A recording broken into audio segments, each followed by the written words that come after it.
Okay, baganda banga bampulireyo kubanga tongoza manifesto eno wadde tusinzidde wano Busoga ne bannayuganda okwetoola Uganda yonna bali mutuwuliriza. N'abaagala Uganda okwetoola ensi yonna bali mutuwuliriza nga tubiddamu mu Luzungu. Manyi nti bannayuganda okwetoola Uganda yonna bali mu kutulaba era batuwulira. I know that the whole country is watching us and they are listening to us. N'abantu mikwano gya Uganda okwetoola ensi yonna bali mu kutuwuliriza. And the friends of Uganda across the world are listening to us. Therefore today I want to speak in English so that my message can go far and wide. N'olwekyo olwaleero ngenda kwogera mu Luzungu obubaka bwaffe butuuke eri abantu bonna.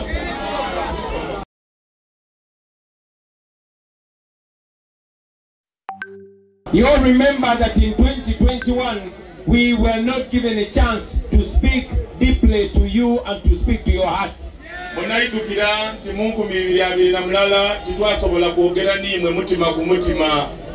We were always harassed and chased around with bullets and tear gas. Batubingaganyanga n'amasasi n'ebyasi n'endigo. And they were hiding that in the name of COVID. Era beekwekanga mu bulwaire bwa COVID oba corona. Now there is no COVID. Aye butiwazira COVID. So we are going to talk to you. Era tujja kwogera n'imwe. Until the regime finds another reason to stop us, we will talk to you. Paka ababa tutulugunya nga bafunye ensonga y'okutwemereza ife twidasikalanga twogera n'imwe. Therefore, ladies and gentlemen, I want you to listen to me very carefully.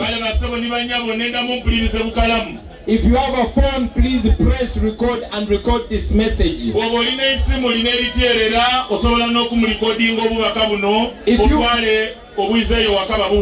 you are in any part of Uganda in a township and you have a crowd around you, please put this message on loudspeaker. Those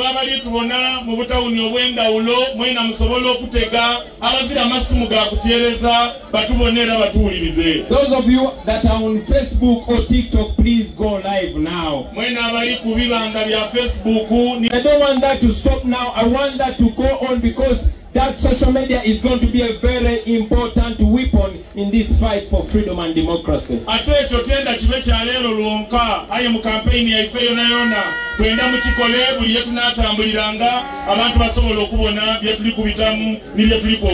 Because in this campaign, ladies and gentlemen, we are going to focus on giving you a message. We want to show you the real reason why you endure this dust and these long roads.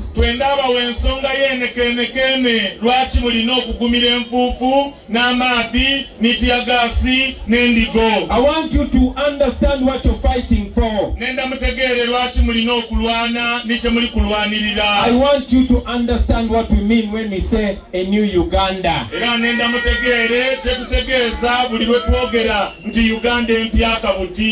In my message, in all this campaign, I want to focus on painting a clear picture to you, a picture of that Uganda that we all want to go to.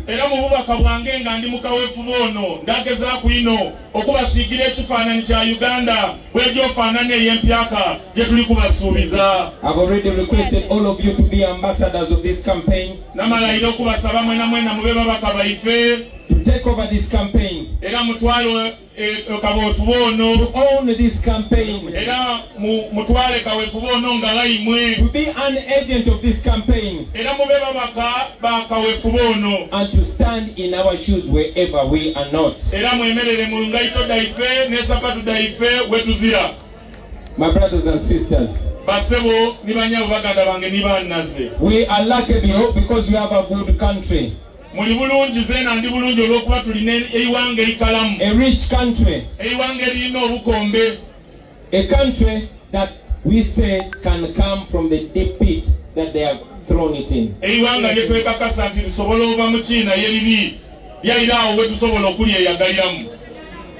Our country is in problems. But the problems in which Uganda finds itself now are almost impossible to solve.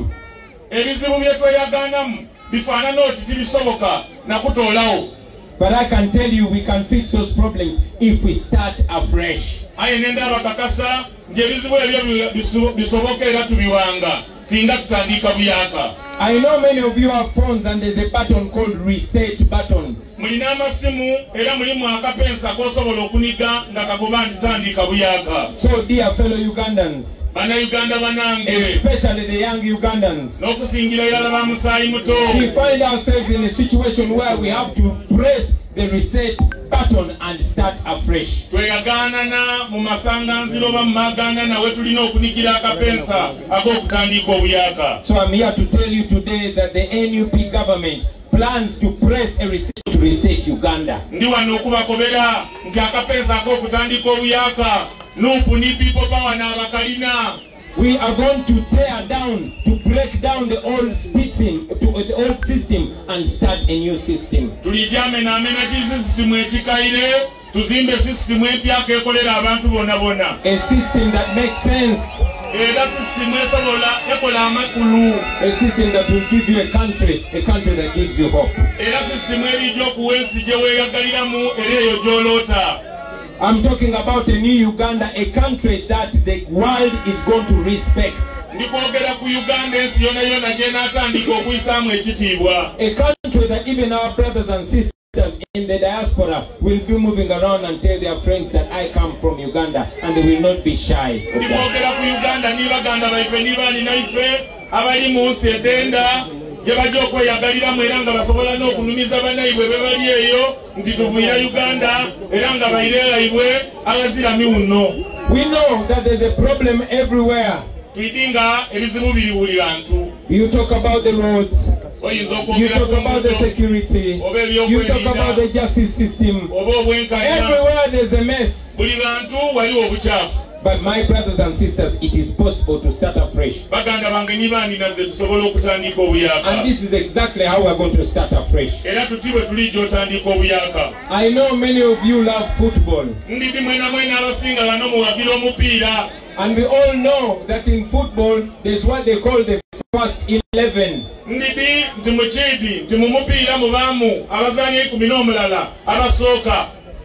So I want to tell you, my brothers and sisters, that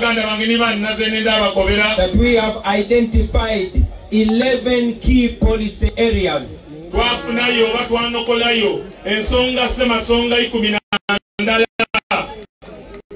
The first 11, you can call it.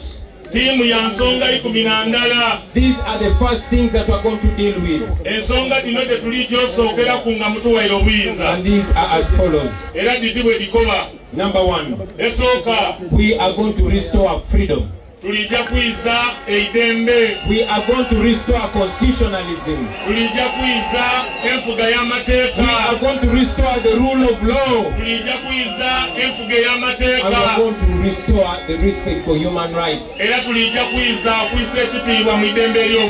In a new Uganda where I will be president, you will not see anybody, no matter what their rank is in the army, torturing anybody in the basement. You will not go to see that.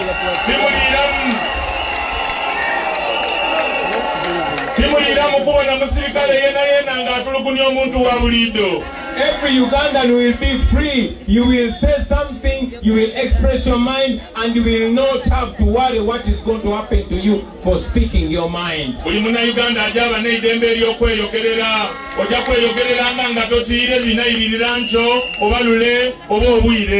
We shall have a stable and durable constitution, and we shall have constitutionalism. And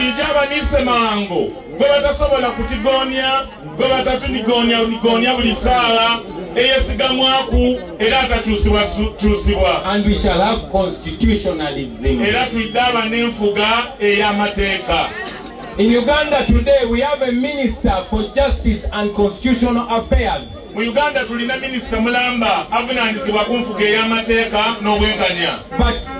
about a week ago, this minister said the constitution has no place.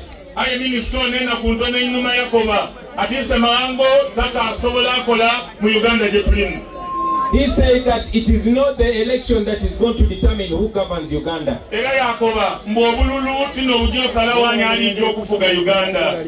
If I was president, that minister would either have resigned or would be in prison right now.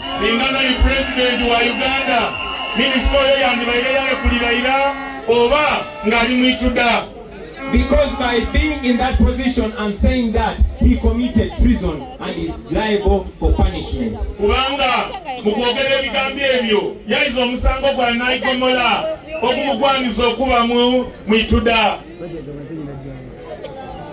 We are going to have freedom. That freedom is coming soon.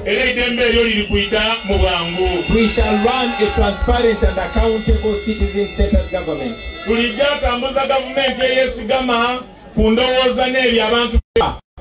The presidential term limits and the presidential age limit.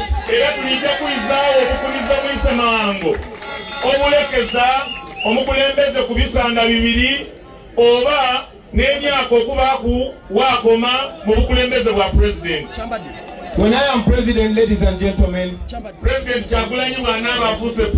are going to reduce the power of the president.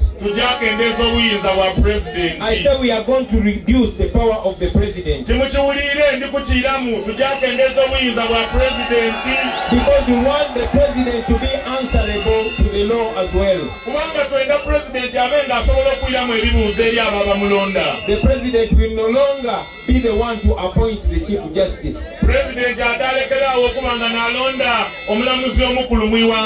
Or other judges for that matter.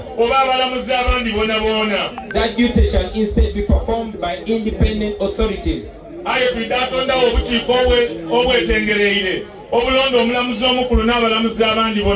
We shall have a judicial appointments commission.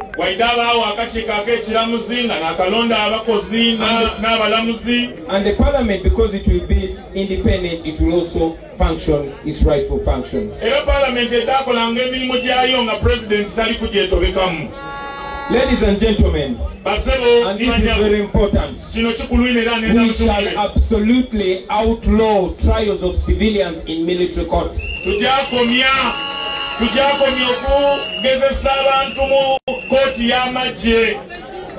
And we are going to transfer all the pending cases in the military court to the civilian courts.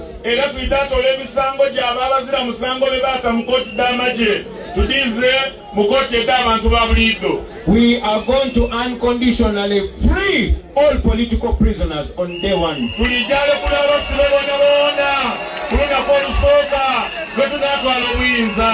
It does not matter their political persuasion.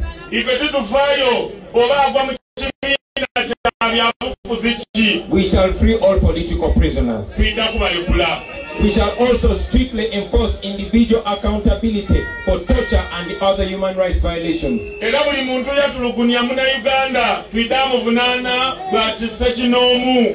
We shall also be publishing annual transparency reports showing how the government has used public resources, and those are going to be accessible to all citizens.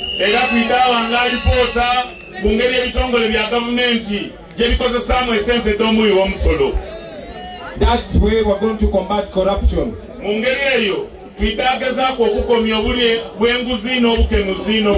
Because corruption and wasteful spending is where most of our money goes.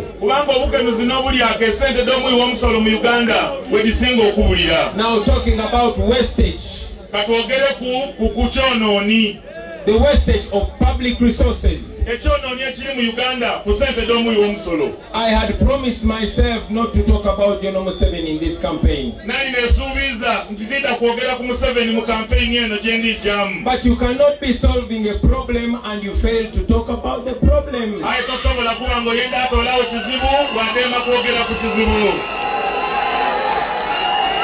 Ladies and gentlemen, General Museveni has attached to his office and residence more than 600 cars.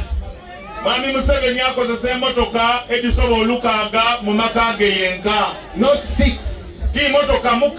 Not 60. 600 vehicles. And these vehicles consume about 80 billion shillings of fuel every year. 80 billion. Emotoka ezo Museveni dakozesa olukaaga bitwala esente da Uganda bilioni 8 buli mwaka. Meanwhile, the whole country of Uganda has only 170 ambulances. Ayenga Uganda erina emotoka dinediri musabalwaire nga bali bubi mmalwaliro debeta ambulance 16 donka mu Uganda. We are going to scrap that wasteful spending. Ekyo tulijja kikomya bwe mutuwa obuyinza. He has 82 presidential advisors. Alina abawi b'amagezi 82. 82 presidential advisors. Abamu amagezi bali 82. But I'm sure if you count out of those 82 presidential advisors, I don't know how many advise him. Ayenga bw'olingirira mu abo be yalonda okubanga n'abamuwa amagezi bwekaine ino muyinza obulamu amuwa amagezi weyagana nga kayiye n'abala amagezi. I really want to respect them, but abokamba veeko. Nandyenze ino okubawa ekitiibwa, but let me leave them alone. He has 147 RDCs. Alina ba RDC 147. He has 163 deputy RDCs. Yaba ni ababa myuka 13. So he has RDCs, he has deputy RDCs, and he has assistant RDCs. Alina ba RDC, yaba ni ba deputy RDC, yaba ni ba assistant deputy RDCs. And all of them, their duty is to spy on people and to be used as centers or agents of operation. Omulimo gwabo bona betwogeire kubega abantu yebasuze yebalire niyebayizaku. As soon as I swear in as president, we are going to abolish all RDCs. Amangu bilonga na kamalo kulayeka president njakola obala RDC bona. The leaders that should govern you should be elected by you. You elect leaders at different levels, and those leaders should be enough to deal with you and to govern you, ladies and gentlemen. Abakulembeze bemulonda na banasigaza obukumu n'obuyinza obakulembera n'okuba tusaku empereza enungi mu maka gaimwe ne mu byalo byaimwe. Now to talk more about wastage of public resources. Bwemba kwongera 59 waitresses at his home. Mwidinga abasimula n'abamuyamba kuwaka bali abasimula waitress abamuweereza ka chai ka soda omwenge n'ebyo atanamwenda. He has 14 room attendants. Alina abajja okwala obuliri 14. He has 80 gardeners. Alina abalima n'abasaawa oluya 8. He has 129 drivers. Alina badriver 29. He has 50 cleaners. Alina abasimba 50. He has 35 cooks. Alina abafumbi 35. You can go on and on and on. Ayo da kweyongerayo obone nga ekyonooni kimitirivu. No wonder the man uses more than 2 billion shillings of your money every day. I say every day you, the common person, spend 2 billion shillings looking after that old man.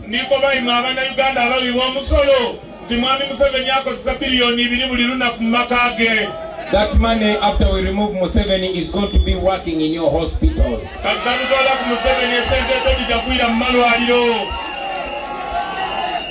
Now let me talk about our parliament.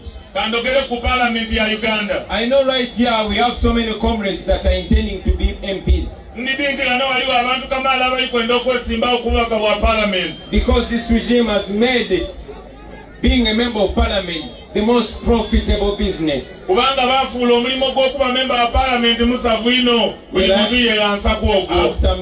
some bad news for you, including you, Pastor.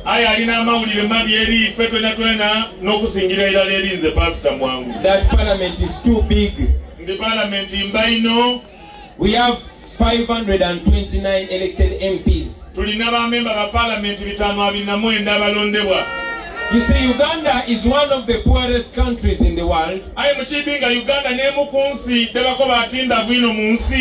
our MPs are one of the highest paid MPs in the world.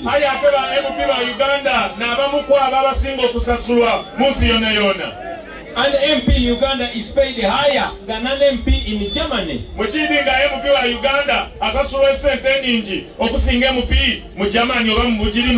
Besides other allowances, our MP gets 35 million every month.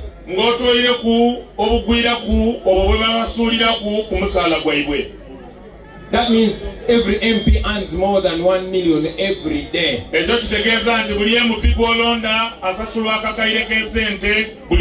And yet some MPs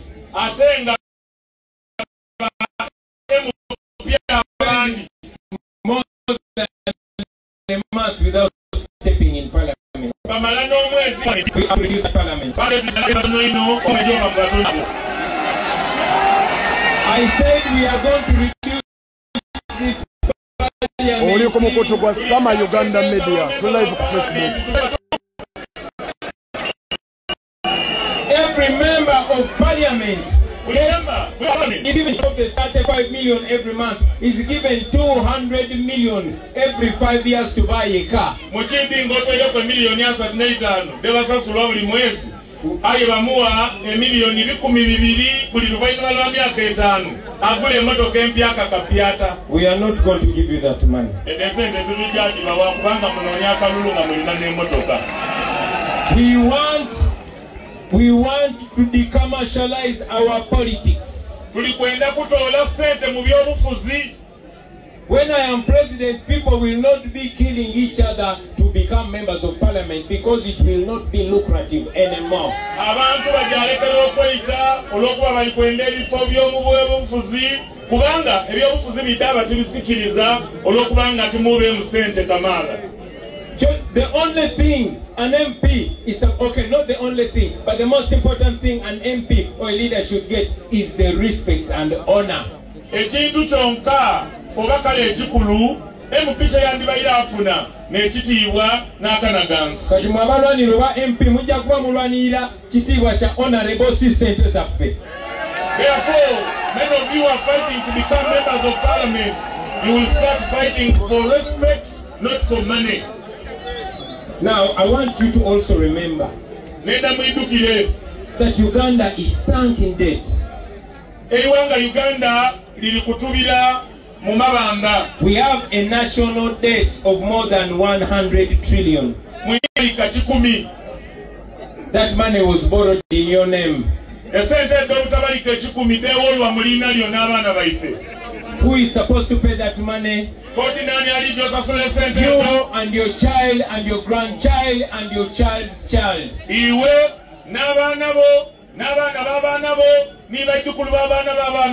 The projection is that if we are to start paying that money now, the way we are paying it, we will have to spend more than 90 years paying that money.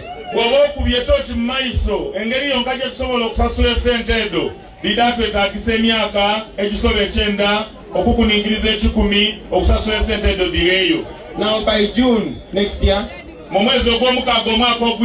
will be paying almost 10 trillion in debt every year.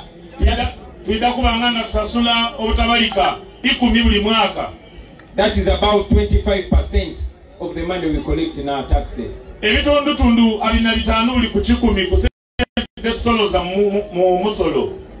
But I have a message of hope for you, ladies and gentlemen.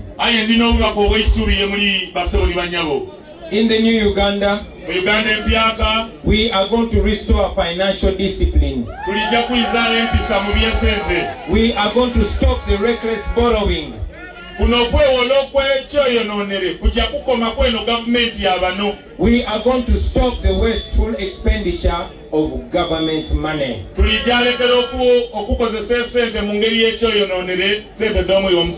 are not just going to dream about it. This is how we're going to do it. Number one, we are going to restrict public spending to only what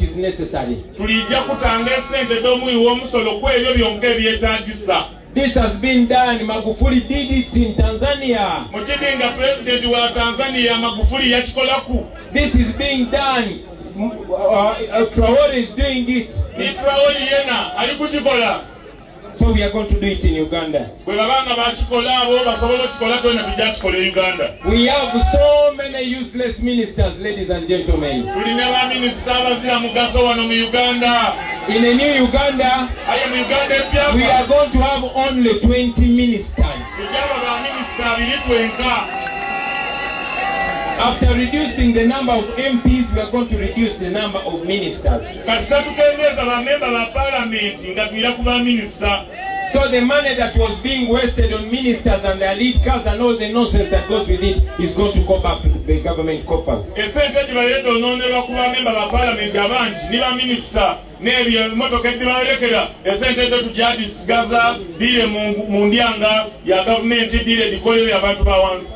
The money that was spent on useless numbers of MPs is also going to be saved. I've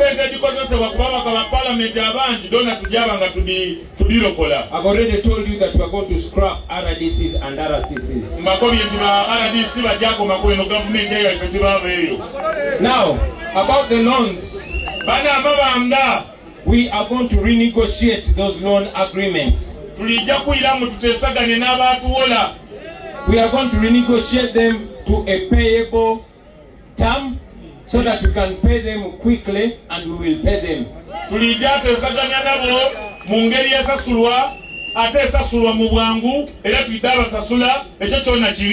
And for that money that they borrowed and stole, and those people that made deals to borrow these thieves, to lend these thieves money, we shall not pay it.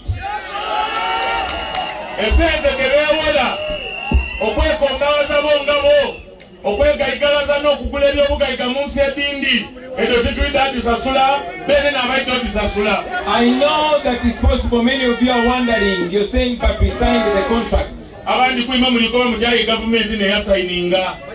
I'm telling you this because I'm a lawyer. And I know how to go about it. In the coming days, I will break it down much for you.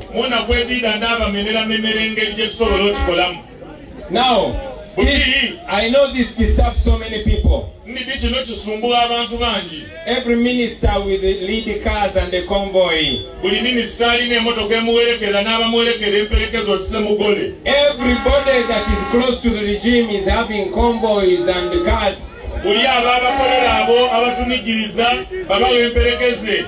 We have unreasonable allowances for ministers and MPs.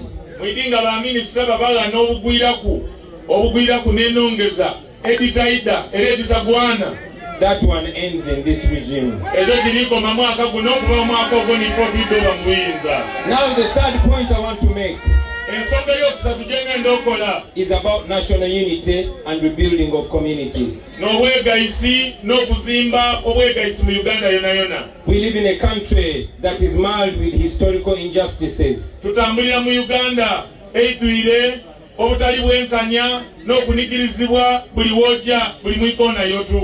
order to solve that, we are going to heal those wounds by compensating the victims of past wars and political violence. We are going to end tribalism and nepotism. We are going to stop imbalance in government jobs. In our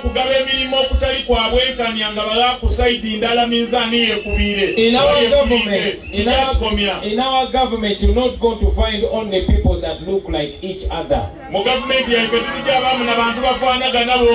In our government, you're not going to find people that speak only the same language. In our military, all generals are not going to be coming from one tribe. In the new Uganda, you will walk into you will find them in Munyankole, you will find them Musoga, you will find them Uganda, you will find them Acholi, you will find every Ugandan getting a job is not going to depend on your second name or who seconds you. okufuna omulimu mu gavumenti yaife abaanuupu sikijyasinziira ku liina lye baakugulika. Getting a job in government is going to depend on your qualifications and willingness to serve. okufuna omulimu mu gavumenti ya nuupu kijyasinziira ku bisaanizo by'olina n'obwenzi bw'olina eri omulimu ogwo gw'oli kusaba. N'obuki? Obwenzi.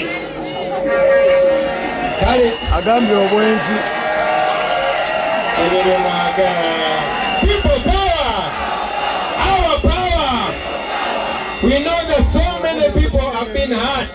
Kwidinga abantu kamaala banigirizibwa baakosebwa inno. But I said it in my nomination speak and I want to say that again. nga bwe nakyogera ku lunaku lwe baatuwandiisa ndakukiira muli wano. That in a new Uganda, mu Uganda empyaka we are not seeking to revenge. titulijja kwesasuza. We are only seeking to start afresh twenda atandika bwa with buyaka. love and equality. tugyatandika n'omukwano n'obwenkanya. We are going to promote national unity and we shall have festivals of reconciliation. tulijjakola ebidingida n'emikolo n'ebikuduko eby'okwegayita okukolera abalala n'okweyirizaganya ebyo bye baatubibaku ne bye baatutaamu ebitwawulayawula. I know so many of us have been tortured. waliwo bangi kwimu Many of our brothers have been killed. bangi abayitiibwa. Others are missing. abandi We baabula. don't even know where they are. era abandi I know there is so much pain in you, my brothers and sisters. ndigi nti mulina And some of you obulumi have come to me and said, Bobby, we cannot forgive these people. Abandi mwida We have to yali. revenge to them. abandi mwidayali But I tell you, my brothers and sisters, that we must dare to be different from them. okuba ab'endawulo kwabo Like Nelson Mandela did nga Nelson Mandela bwe yakola. when Nelson Mandela took over in South Africa. Nelson Mandela bwe yatwala obuyinza